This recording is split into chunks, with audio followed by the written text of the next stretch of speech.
Hey guys what's up, I hope you are all doing well. मेरा नाम विवेक कुमार है। मैं आप सभी का पीएससी जर्नी चैनल पे स्वागत करता हूं। आज तीसरा मंथ आपका स्टार्ट हो गया है और तीसरा मंथ यानी मार्च मंथ का पहला दिन आप यहाँ पे देख सकते हैं। यहाँ पे ये क्लासेस जो है डेली बेसिस पे रात में 8 बजे इसको कवर कराई जाती है, जो कि इंपॉर्टेंट टॉपिक्स यहाँ पे आपके कवर कराए जाते हैं, जो कि आपके पीसीएस एग्जाम्स को लेकर के बहुत ज़्यादा इंपॉर्टेंट है। अच्छे से इसको कवर करते हुए चलेगा। डेली बेसिस पे ये क्लासेस रात में 8 बजे होती है। आज का पहला न्यूज़ आपके सामने ये रहा। बेसिकली ये बिहार स्टेट से रिलेटेड न्यूज़ है, जहाँ पे बिहार स्मॉल एंटरप्रेन्योर स्कीम को लेकर के यहाँ पे बात कही जा रही है, उद्यमिता योजना को लेकर के यहाँ पे बात कही जा रही है, जहाँ पे बिहार सरकार के द्वारा एक बहुत बड़ा इनिशिएटिव लिया गया है, पहल लिया गया है, जिसके तहत यहाँ पे 2 लाख रुपए प्रति व्यक्ति प्रति परिवार को यहाँ पे दिया जाएगा। 94 लाख परिवारों को, ये ध्यान रख सकते हैं।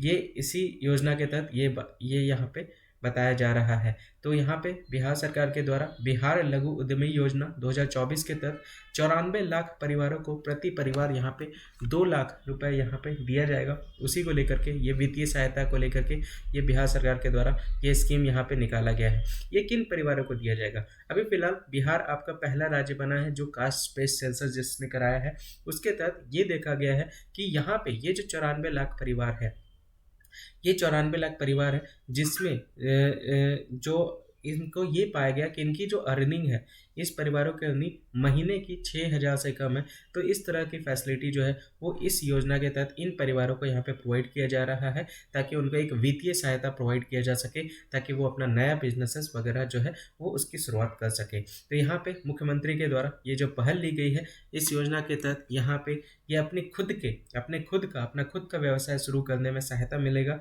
ये 2 लाख रुपए जो इनको यहाँ पे प्रोवाइड किए जा रहे हैं, पहले ये 1 लाख रुपए था, इसको बढ़ा करके यहाँ पे 2 लाख रुपए कर दिया गया है। और यहाँ पे आप देख सकते हैं कंप्यूटर रेडमाइजेशन सिस्टम की बात यहाँ पे कही जा रही है। इसके तहत भी 50 बेनिफिशरीज यहाँ पे सेलेक्ट किए गए हैं, जिसको यहाँ पे कंप्यूटर भी यहाँ पे प्रोवाइड किया जा रहा है। तो आप देख सकते हैं, तो ये इसी योजना के तहत 50 लाभार्थियों को यहाँ पे कंप्यूटर रेडमाइजेशन प्रणाली के माध्यम से यहाँ पे उनका चयन किया गया है।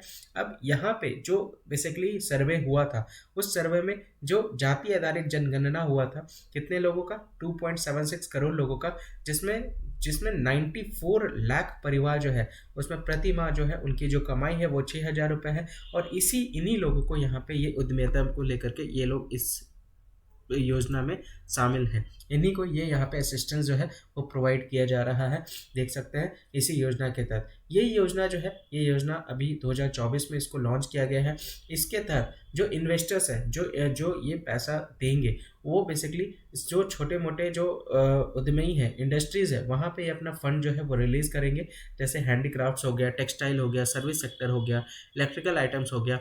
इस योजना के तहत बिजली के सामान, सेवा क्षेत्र हो गया, कपड़ा हो गया, हस्तशिल्प हो गया। इसके तहत यहाँ पे उनके द्वारा क्या किया जाएगा? वित्त पोषित किया जाएगा उद्योगों में, ये ध्यान रख सकते हैं। अब इसके साथ साथ जो अप्राकृतिक और आकस्मिक मृत्यु अगर होती है बिहार में किसी की, तो उस केस में श्रमिकों को अब यहाँ पे 2 लाख रुपए दिया जाएगा। पहले ये 1 लाख रुपए था, अब यह इसको बढ़ा करके 2 लाख रुपए कर दिया गया है, चाहे वो अप्राकृतिक तरीके से हो या आकस्मिक तरीके से हो, अननेचुरल हो या एक्सीडेंटल हो।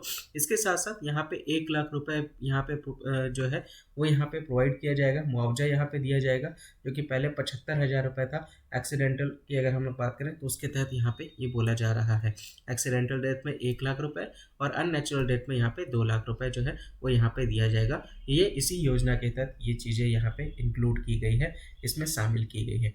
आई होप ये वाला जो न्यूज़ है आपको समझ में आ गया होगा, इसी से रिलेटेड है। युद्धमई योजना यहाँ पे आपको पहले भी 2021 में भी लॉन्च किया गया था, आप लोगों ने पढ़ा होगा। मुख्यमंत्री युवा उद्यमी योजना, मुख्यमंत्री महिला उद्यमी योजना, इसके तहत जो लाभार्थी हैं उन वो यहाँ पे ऋण जो है, लोन जो है वो प्राप्त कर सकते हैं बैंक से, जो बेसिकली 10 लाख तक का लोन उनको मिल जाएगा, जिसमें 5 लाख जो है वो उनकी माफ़ हो जाएगी। बाकी जो 5 लाख है वो बेसिकली जो है वो अगर महिला अगर उस लोन को ले रही है तो उनको 0% इंटरेस्ट में वो उनको ऋण जो है वो चुकाना पड़ेगा। बाकी जो अगर पुरुष ले रहे तो 1% ब्याज के दर पे उनको वो 84 वीक्स में उसको क्या करना पड़ेगा, उनको वो रिटर्न करना पड़ेगा। तो ये बेसिकली उस योजना के तहत था। लेकिन यहाँ पे एंटरप्रेन्योरशिप स्कीम के तहत बात कही जा रही है। यहाँ पे स्मॉल एंटरप्रेन्योरशिप स्कीम को लेकर के यही इस योजना के तहत यहाँ पे जो है वो यहाँ पे 2 लाख रुपए यहाँ पे 94 लाख फैमिलीज को यहाँ पे दिए जाएंगे, ये ध्यान रख सकते हैं। ये सारे इकोनॉमिकल न्यूज़ है, इसको अच्छे से समझते हुए चलिएगा। बिहार से रिलेटेड न्यूज़ है, अच्छे से कवर कीजिएगा। जो बिहार के अपकमिंग पेपर्स है वहाँ पे ये न्यूज़ जो है वो काफ़ी ज़्यादा हेल्पफुल आपके साबित होगी, ध्यान से इसको अच्छे से कवर कर सकते हैं। अगला न्यूज़ जो है वो मध्य प्रदेश से रिलेटेड है। यहाँ पे लॉर्ड कृष्णा से जो रिलेटेड, भगवान लॉर्ड कृष्णा से रिलेटेड जो भी पथ है, जिसको राम वन गमन पथ कहा जाता है, उसको यहाँ पे डेवलप करने की बात यहाँ पे मध्य प्रदेश सरकार के द्वारा की जा रही है। उसको एक टूरिस्ट स्पॉट बनाने की बात यहाँ पे कही जा रही है। और एक तरह से जो भी एक तरह से सरकार के द्वारा इन प्लेसेस को, जहाँ जहाँ कृष्ण जी के द्वारा पैदल यात्रा की गई थी, उन सभी जगह को यहाँ पे विकसित करने की बात यहाँ पे मध्य प्रदेश सरकार के द्वारा कही जा रही है। अब ये राम वन गमन पथ है क्या? ये माना जाता है कि ये राम वन गमन पथ जो है वह मार्ग है जहाँ भगवान राम ने वन में वनवास के लिए जाते समय इसे अपनाया था। जो बेसिकली अगर हम लोग बात करें लोकेशन वाइज, अगर हम लोग बात करें तो मथुरा से उज्जैन जाने समय इस मार्ग का जो है वो कृष्ण जी के द्वारा यूज़ किया गया था। और इसी को लेकर के इस पथ का जो नाम पड़ा है राम वन गमन पथ की बात यहाँ पे कही जा रही है। भगवान राम के द्वारा जो है वन जाते समय इस मार्ग का यूज़ किया गया था। मुख्यमंत्री के द्वारा ये पर्यटन एवं संस्कृति विभाग के अधिकारियों से कहा कि राज्य में भगवान श्री कृष्ण के भ्रमण स्थलों पर तीर्थ यात्रियों के लिए भी आवश्यक व्यवस्थाएं यहाँ पे की जा सके, यानी जो लोग यहाँ पे टूरिस्ट आते हैं उनके लिए भी यहाँ पे सारी फैसिलिटीज़ जो है वो प्रोवाइड करने की बात यहाँ पे कही जा रही है। देखिए यहाँ पे लिखा भी है, कृष्ण जी मथुरा से उज्जैन जब गए थे तो ऋषि सांदीपनि के आश्रम में रहे थे, जहाँ उन्होंने विभिन्न कलाएं सीखी और वेदों का अध्ययन भी किया। तो ये पूरे एरिया, ये सारे आश्रम को यहाँ पे डेवलप करने की बात यहाँ पे कही जा रही है कि मथुरा से उज्जैन तक के जो रास्ते हैं उसको यहाँ पे विकसित करने की बात यहाँ पे कही जा रही है। ये जो जिला है, जिला में बेसिकली अमछेरा स्थित नारायण धाम है और उज्जैन जिले की महितपुर तहसील का भी ये विशेष धार्मिक महत्व रखता है। उसी को लेकर के ये जो जगह है नारायण धाम आपको अमछेरा में देखने को मिलेगा, जो कि धार डिस्ट्रिक्ट में है। और महितपुर तहसील आप देख सकते हैं उज्जैन डिस्ट्रिक्ट का, जो भी एक क्या करता है, एक धार्मिक महत्व को दर्शाता है। उसी को लेकर के बेसिकली यहाँ पे बताया जा रहा है।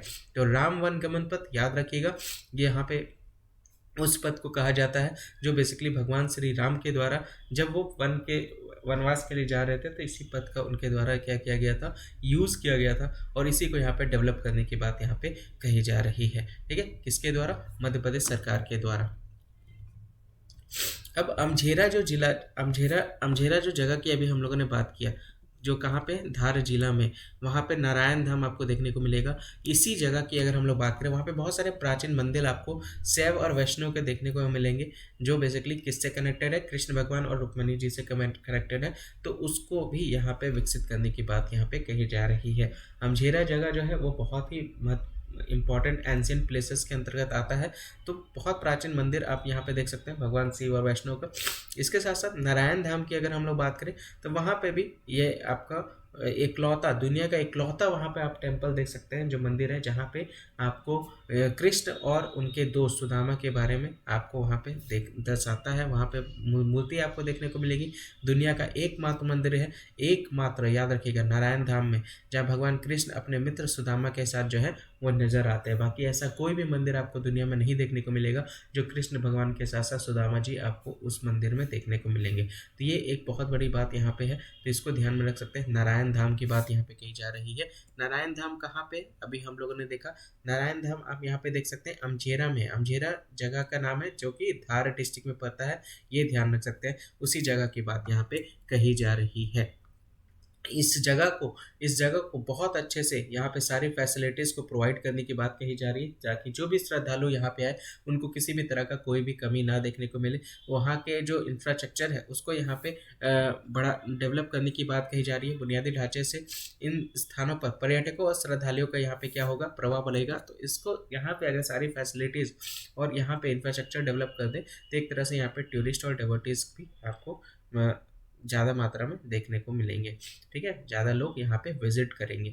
यहाँ इसके साथ साथ अंतर्राष्ट्रीय गीता और रामायण उस महोत्सव भी है, जो यहाँ पे त्यौहार जो है वो आने वाले टाइम पे यहाँ पे सेलिब्रेट करने को देखने को मिलेगा। यहाँ के जो कॉमन लोग हैं, यहाँ के जो लोकल लोग हैं, उनके द्वारा यहाँ पे जो भगवान की जो मूर्ति है दोनों को यहाँ पे मैन्युफैक्चर करने की बात कही जा रही है, ताकि एक तरह से यहाँ पे टूरिस्ट ज़्यादा बढ़ेंगे और एक तरह से आर्थिक स्थानीय अर्थव्यवस्था की भी यहाँ पे मदद मिलेगी और उसमें भी बढ़ावा देखने को मिलेगा। ऑब्वियस सी बात है, इन जगहों को डेवलप इसलिए किया जा रहा है ताकि एक तरह से बाकी लोग भी इन जगहों के बारे में जाने, ऑल ओवर इंडिया से, ऑल ओवर वर्ल्ड से बाकी लोग जो है, जो भगवान राम को, भगवान कृष्ण जी को, यहाँ पे सुदामा जी को यहाँ पे पूछते हैं। तो ऑब्वियस सी बात है, जब ये सारी चीज़ें अच्छे लेवल पर विकसित होगी, डेवलप होगी, तो लोगों को इनके बारे में पता चल पाएगा और लोग फिर यहाँ पे आना स्टार्ट करेंगे। यहाँ पे श्रद्धालु के द्वारा यहाँ पे ज़्यादा से ज़्यादा भीड़ जमा होने को देखने को मिलेगा।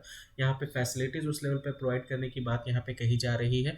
और ऑब्वियस सी बात है, जब ज़्यादा से ज़्यादा टूरिस्ट लोग यहाँ पे आएंगे तो ऑब्वियस सी बात है, यहाँ पे लोकल अर्थव्यवस्था भी है, उसमें भी बढ़ावा आपको देखने को मिलेगा। तो इसी से रिलेटेड न्यूज़ है, याद रखिएगा। मध्य प्रदेश से रिलेटेड न्यूज़ है, जहाँ पे कृषि से जुड़े स्थलों का यहाँ पे विकास किया जाएगा। ये वही बात यहाँ पे बताई जा रही है।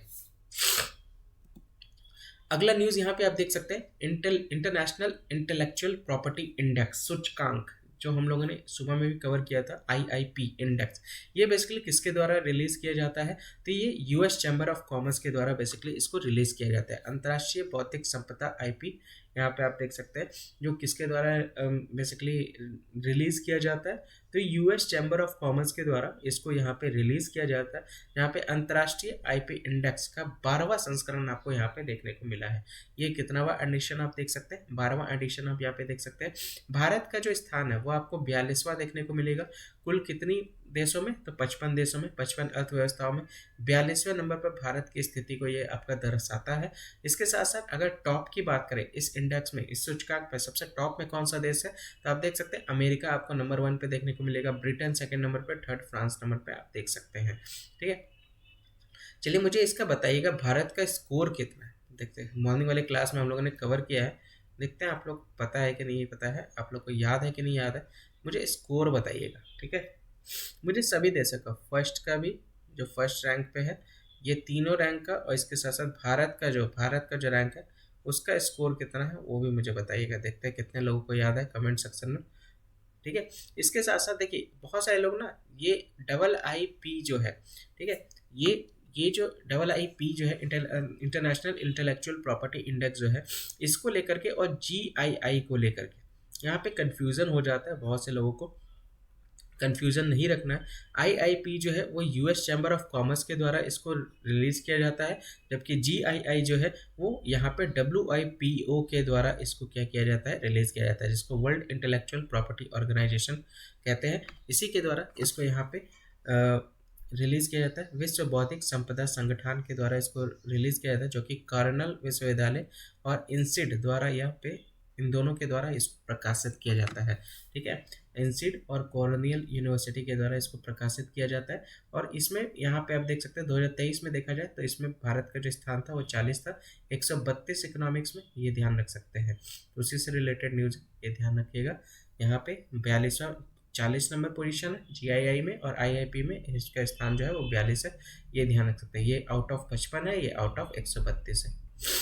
ठीक है, डिफरेंसेस क्लियर हो गए, कन्फ्यूज़न नहीं होना। कभी कभी पूछा जाता है कि किस ऑर्गेनाइजेशन के द्वारा, किस संस्था के द्वारा इसको रिलीज़ किया जाता है, तो याद रखिएगा US चैम्बर ऑफ कॉमर्स के द्वारा इसको प्रकाशित किया जाता है, और GII जो है वो वर्ल्ड इंटेलेक्चुअल प्रॉपर्टी ऑर्गेनाइजेशन के द्वारा इसको, कॉर्नेल यूनिवर्सिटी और INSEAD, ये तीनों के द्वारा इसको प्रकाशित किया जाता है। अगला न्यूज़ जो है वो जूस जैकिंग से रिलेटेड है। ये एक साइबर अटैक है। जूस जैकिंग क्या है? एक साइबर अटैक। जैसे आप कहीं पे भी ट्रैवल करते होंगे, ऑब्वियस सी बात है, बाई ट्रेन हो गया या बस हो गया, तो आप ऑब्वियस सी बात है सभी लोग फ़ोन कैरी करते हैं। तो इनके सभी का अगर मोबाइल डिस्चार्ज, अगर किसी का मोबाइल डिस्चार्ज हो जाए तो वो क्या करते हैं, जैसे रेलवे स्टेशन में बहुत सारे पोर्ट्स आपको देखने को मिलेंगे इंक्वायरी ऑफिस के आसपास, या फिर जहाँ पे वेटिंग हॉल रहता है, या फिर बस स्टेशन में आपको देखने को मिलेगा। तो ये क्या करता है, ये वही चीज़ बता रहा है, RBI के द्वारा यहाँ पे गाइड किया गया है यूज़र्स को, यहाँ पे एक चेतावनी दी गई है कि इस तरह का जो कहीं पे भी पब्लिक पोर्ट्स आपको देखने को मिले, कहीं पे भी आप चार्जिंग स्लॉट ना लगाएं, आप अपना फ़ोन जो है वो चार्ज ना करें। ये साफ साफ यहाँ पे मना किया जा रहा है, जिसके द्वारा RBI के द्वारा ये गाइडलाइन बताया गया है, एक चेतावनी दी गई है लोगों को कि आप जूस चेकिंग के अंतर्गत ये आपका आता है, एक तरह से आपका क्या है, साइबर अटैक, यानी आपके फ़ोन में जितने भी डिटेल्स हैं वो सारे आपके एक तरह से शेयर हो जाते हैं, हैक हो जाते हैं, अगर उस तरह के पोर्ट्स में अगर आप चार्ज के लिए लगाते हैं अपना फ़ोन। कोई भी पब्लिक स्पॉट्स की बात करें, कोई पार्क हो गया, कोई टूरिस्ट स्पॉट हो गया, तो कहीं पे भी कुछ भी हो सकता है। एक यहाँ पे चेतावनी दी गई है, आरबीआई के द्वारा वार्निंग दिया गया है यूजर्स को कि वो ध्यान से समझ के मोबाइल फ़ोन्स को जो है वो कहीं पे भी अपना चार्जिंग के लिए ना लगाए। ये बात यहाँ पे इसके तहत कही जा रही है। जूस जैकिंग के बारे में ये बात बताई जा रही है।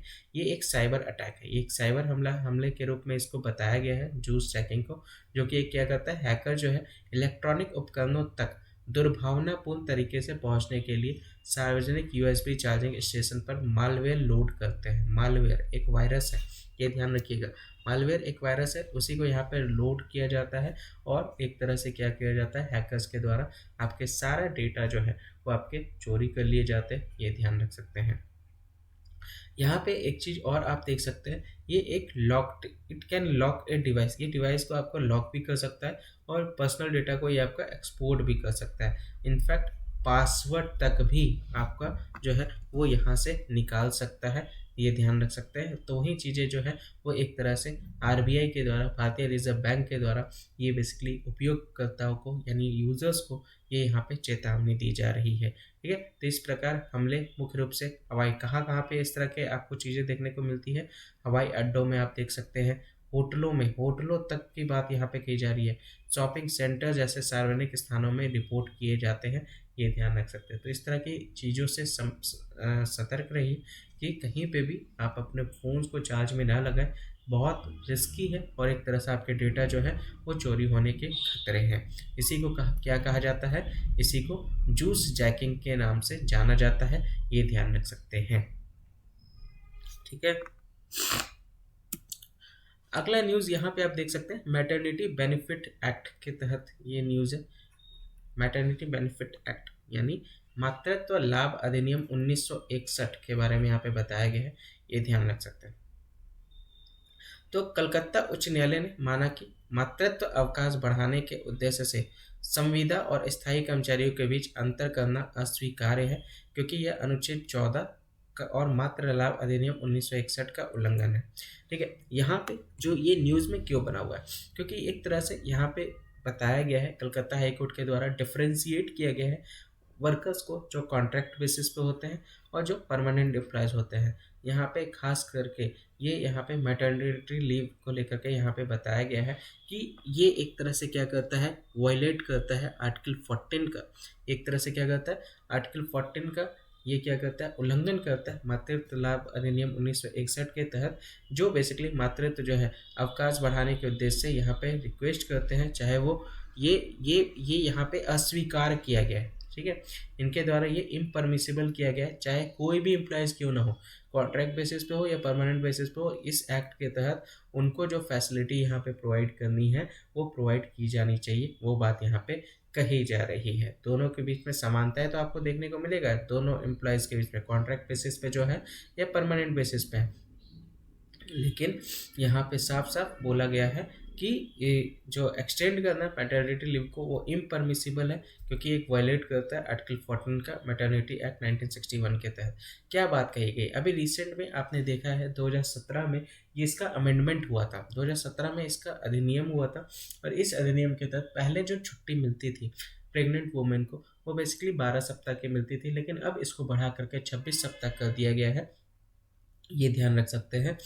ठीक है, अगर किसी के ये यहाँ पे मैटरनिटी लीव की बात यहाँ पे कही जा रही है और ये बेसिकली मैटरनिटी लीव जो है वो वुमेन वर्कर्स को यहाँ पे प्रोवाइड करने की बात यहाँ पे कही जा रही है। ठीक है, किसको दिया जाएगा, महिला वर्कर को यहाँ पे दिया जाएगा। और बहुत सारे चेंजेस भी आप इसमें देख सकते हैं अमेंडमेंट के तहत। लेकिन अगर किसी का 1 या 2 बच्चा पहले से या उससे ज़्यादा है तो उसको यहाँ पे 12 सप्ताह का ही मैटरनिटी लीव यहाँ पे प्रोवाइड किया जाएगा। यह सप्ताह 12 सप्ताह ही रहेगा, ये ध्यान रख सकते हैं। तो मातृत्व अवकाश के बारे में यहाँ पे बात कही जा रही है। 50 या अधिक कर्मचारियों वाले प्रत्येक प्रतिष्ठान में क्रैच की सुविधा होगी और क्रैच में एक दिन में 4 लोगों को जाने की अनुमति होगी। देख सकते हैं ये 50 या अधिक कर्मचारी अगर किसी संस्था में वर्क कर रहे हैं, किसी ऑर्गेनाइजेशन में वर्क कर रहे हैं, तो उस जगह पे उस फैसिलिटी को यहाँ पे 4 visits a day to creche, तो क्रैच के अंतर्गत आते हैं वैसे एम्प्लॉयज़। ठीक है, अगर वैसा ऑर्गेनाइजेशन जहाँ पे 50 या अधिक कर्मचारी जो काम कर रहे हैं, वहाँ पे क्रैच की सुविधा होगी। क्रैच क्या होता है? क्रैच में एक दिन में 4 लोगों को जाने की अनुमति होती है, 4 लोगों को लीव में जाने की अनुमति होती है। वही बात यहाँ पे कही जा रही है। ठीक है, तो क्रैच याद रखिए, क्रैच सुविधा प्रोवाइड किया जाता है ऑर्गेनाइजेशन के तहत। अगला जो न्यूज़ है वो मधुमलाई टाइगर रिजर्व से रिलेटेड है। मधुमलाई टाइगर रिजर्व ये हमेशा बहुत ज़्यादा न्यूज़ में बना हुआ रहता है। ये बेसिकली तमिलनाडु में लोकेटेड है, वहीं के बारे में ये बात कही जा रही है। आज के डेट में आप देख सकते हैं ये जो टाइगर रिजर्व है, यहाँ पे एक एक एक सर्वे कंडक्ट किया गया। ठीक है, यहाँ पे कोर एरिया में पहली बार हर्पेटोफोनल यहाँ पे आप देख सकते हैं हर्पेटोफोनल जो रेप्टाइल्स और एम्फीबियंस दोनों को यहाँ पे बताता है। यहाँ पे उनका सर्वे यहाँ पे कंडक्ट किया गया है एमटीआर वाले क्षेत्र में। ये ध्यान रख सकते हैं एम्फीबियंस और रेप्टाइल्स कौन होते हैं? सरीसृप होते हैं। और एम्फीबियंस होते हैं जो पानी में जो जीव होते हैं, उनको यहाँ पे आप देख सकते हैं उभयचर जिसको कहा जाता है, उनको यहाँ पे उनकी यहाँ पे सर्वेक्षण की गई है। ये बेसिकली अगर एमटीआर की बात करें, मधुमलाई टाइगर रिजर्व की बात करें, ये तमिलनाडु में ये आपका स्थित है, ये ध्यान रख सकते हैं। और तमिलनाडु में कहाँ पे ये स्थित है? तो ये बेसिकली आपका स्थित जो है वो नीलगिरी पहाड़ी क्षेत्र में आपको ये देखने को मिलेगा। जो बेसिकली इसका अगर बाउंड्री की बात करें तो वायनाड वाइल्ड लाइफ सेंचुरी के साथ ये अपना बाउंड्री जो है ये अपना शेयर करता है पश्चिम में अगर बात करें तो। और अगर नॉर्थ की बात करें तो नॉर्थ में बांदीपुर टाइगर रिजर्व में है जो ये अपना बाउंड्री शेयर करता है। ठीक है, अपना सीमा जो है वो साझा करता है। कहाँ पे ये है? तो ये नीलगिरी बायोस्फीयर रिजर्व का ये आपका हिस्सा है। भारत में 1986 में इसको स्थापित पहली बार किया गया था। वन प्रकार की अगर हम लोग बात करें, फॉरेस्ट जो है यहाँ का वो ट्रॉपिकल एवरग्रीन फॉरेस्ट आप यहाँ पे देख सकते हैं, डेसिडियस फॉरेस्ट देख सकते हैं, टीक फॉरेस्ट देख सकते हैं, ड्राई टीक फॉरेस्ट देख सकते हैं, ग्रासलैंड देख सकते हैं, स्वैम्प्स देख सकते हैं। ये सभी प्रकार के जंगल आपको यहाँ पे देखने को मिलेंगे। दलदल देख सकते हैं, घास के मैदान देख सकते हैं, शुष्क सागौन वन देख सकते हैं, नम सागौन वन देख सकते हैं, नम पर्णपाती वन देख सकते हैं और सदाबहार वन भी आपको यहाँ पे देखने को मिलेगा। जीव की बात करें तो कौन कौन से जीव यहाँ पे आप देख सकते हैं? तो यहाँ पे बाघ हो गया, हाथी हो गया, भारतीय गौर हो गया, पैंथर हो गया, ठीक है, बर्किंग हिरन हो गया, माउस हिरन हो गया। ये सारे कैटेगरी के जो जीव हैं वो आपको यहाँ पे देखने को मिलेंगे इस टाइगर रिजर्व में, इस वाइल्ड लाइफ सेंचुरी में। तो उसी से रिलेटेड याद रखिएगा। अभी फिलहाल यहाँ पे सर्वे कंडक्ट हुआ है, इसीलिए बेसिकली ये आपका न्यूज़ में है। अगला न्यूज़ जो है वो हैदराबाद में इनॉग्रेशन हुआ है यहाँ पे C4IR का। ये बेसिकली दुनिया का सबसे पहला सेंटर आपको देखने को मिलेगा जो हेल्थ केयर यानी स्वास्थ्य से रिलेटेड बेसिकली यहाँ पे आप देख सकते हैं। ये केंद्र जो है वो यहाँ पे इसका उद्घाटन किया जाएगा। स्वास्थ्य देखभाल और जीवन विज्ञान पर ये पूरी तरह से क्या रहेगा? केंद्रित रहेगा। C4IR ये ध्यान रख सकते हैं, दुनिया का पहला विषयगत केंद्र यहाँ पे आप देख सकते हैं। उद्घाटन अगर हम लोग बात करें तो 2024 के 21वें संस्करण के दौरान यहाँ पे इसका किया गया है। इनॉग्रेशन यहाँ पे हुआ है। बायो एशिया 224 का 21वां एडिशन में इसका उद्घाटन यहाँ पे किया गया है। तो बायो एशिया जो है एक तरह के लाइफ साइंस और हेल्थ केयर फोरम आपको देखने को मिलेगा एशिया का। और ये वर्ल्ड इकोनॉमिक फोरम की बात करें तो एक तरह का ये पहल है जो किस चीज़ को दर्शाता है? इसका उद्देश्य क्या है? इसका उद्देश्य उद्योगों, अर्थव्यवस्थाओं और समाजों के न्याय संगत और मानव केंद्रित परिवर्तन के लिए तकनीकी प्रगति की क्षमता का ये क्या करता है? दोहन करता है। ठीक है, अब यहाँ पे 4IR क्या है? 4IR क्या है? तो यहाँ पे उसको लेकर के हम लोग डिस्कस करते हैं। तो ये बेसिकली डिजिटलकरण की बात यहाँ पे कही जा रही है। यहाँ पे टेक्नोलॉजी के मैन्युफैक्चरर्स की बात यहाँ पे कही जा रही है। तो किस तरह से यहाँ पे जो इंडस्ट्रीज़ है उसके मैन्युफैक्चरर्स में आपको देखने को मिलेगा ट्रांसफॉर्म, किस तरह से डिजिटल के ट्रांसफॉर्मेशन आपको देखने को मिल रहे हैं। इंटरनेट ऑफ थिंग्स में ट्रांसफॉर्मेशन आपको देखने को मिल रहा है। मैन्युफैक्चरिंग आप देख सकते हैं, आर्टिफिशियल इंटेलिजेंस में आप देख सकते हैं किस तरह से डेवलपमेंट देखने को मिल रहा है।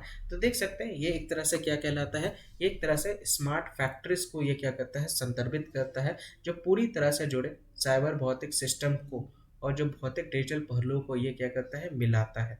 ठीक है, तो इसी को लेकर के ये बेसिकली आपका न्यूज़ है, जिसका उद्घाटन कहाँ पे होने जा रहा है, यहाँ पे हैदराबाद में होने जा रहा है। यहाँ पे 4IR की अगर हम लोग बात करें स्वास्थ्य देखभाल में और जीव विज्ञान की अगर हम लोग बात करें, तो वहाँ पे ये क्या करता है, मॉनिटर करता है, रिकॉर्ड आप कर सकते हैं, देख विजुअलाइजेशन कर सकते हैं, और इसके जो सिम्टम्स है उसके बारे में यहाँ पे बता सकते हैं पहनने योग्य उपकरण के अंतर्गत। स्वास्थ्य प्रोफाइलिंग की बात करें, नैदानिक रजिस्ट्रियों के माध्यम से साक्ष्य आधारित देखभाल आप यहाँ पे देख सकते हैं, सटीक चिकित्सा और लक्षित दवा वितरण की सुविधा भी यहाँ पे क्या की जाती है, प्रदान की जाती है। चुनौतियों की अगर बात करें तो खंडित और गुप्त रोगी जानकारी आप यहाँ पे देख सकते हैं, कुशल कर्मियों की कमी आपको यहाँ पे देखने को मिलेगा, गोपनीयता संबंधी चिंताएं और साइबर चुनौतियों के कारण सुरक्षा मुद्दे और नैतिक मुद्दे आदि जैसे जो चैलेंजेस हैं वो यहाँ पे आप देख सकते हैं इस C4IR के अंतर्गत। ठीक है, ये बेसिकली क्या है, इंडस्ट्रियल रिवॉल्यूशन है, सेंटर फॉर इंडस्ट्रियल रिवॉल्यूशंस, ये बेसिकली उसी के अंतर्गत आप देख सकते हैं क्या क्या चैलेंजेस है। तो ये देख सकते हैं पेशेंट का जो इन्फॉर्मेशंस है या उन जो भी कमी है, जो कमी है कौशल विकास की जो कमी है, या प्राइवेसी से रिलेटेड जो कंसर्न्स है, या सिक्योरिटी से रिलेटेड जो मुद्दे हैं, उस सब की कमी आपको यहाँ पे देखने को मिलेगा। पहले ये क्या था, पहले ये इसको यहाँ पे महाराष्ट्र में इसको लॉन्च स्थापित किया गया था, जो कि अभी फिलहाल कोऑर्डिनेट किसके द्वारा किया जाता है, नीति आयोग के द्वारा इसका कोऑर्डिनेशन होता है। सेंटर फॉर इंडस्ट्रियल रिवॉल्यूशंस की बात यहाँ पे कही जा रही है, यानी आप देख सकते हैं चौथे औद्योगिक क्रांति केंद्र की बात यहाँ पे कही जा रही है, जिसका उद्घाटन हैदराबाद में आपको देखने को मिला था। तो देख सकते हैं समन्वय नीति आयोग द्वारा इसको किया गया था, इसको स्थापित, और पहले इसका स्थापना कहाँ पे हुआ था, तो महाराष्ट्र में इसका स्थापना पहले किया गया था। ठीक है, तो C4IR देख सकते हैं, ये उसी से रिलेटेड यहाँ पे टॉपिक है, इसका उद्घाटन हैदराबाद में अभी किया गया। विश्व आर्थिक मंच का ये ध्यान रख सकते हैं, द वर्ल्ड इकोनॉमिक फोरम का ये आपका केंद्र है। तो ये था पूरा आज का डिटेल एनालिसिस, इसको अच्छे से कवर करते हुए चलेगा, रिवाइज कर लीजिएगा और ज़्यादा से ज़्यादा इस वीडियो को शेयर कर दीजिए ताकि बाकी लोग भी ज्वाइन हो सके और इसको अच्छे से कवर कर सके। आज के लिए बस इतना ही। जय हिंद, जय भारत।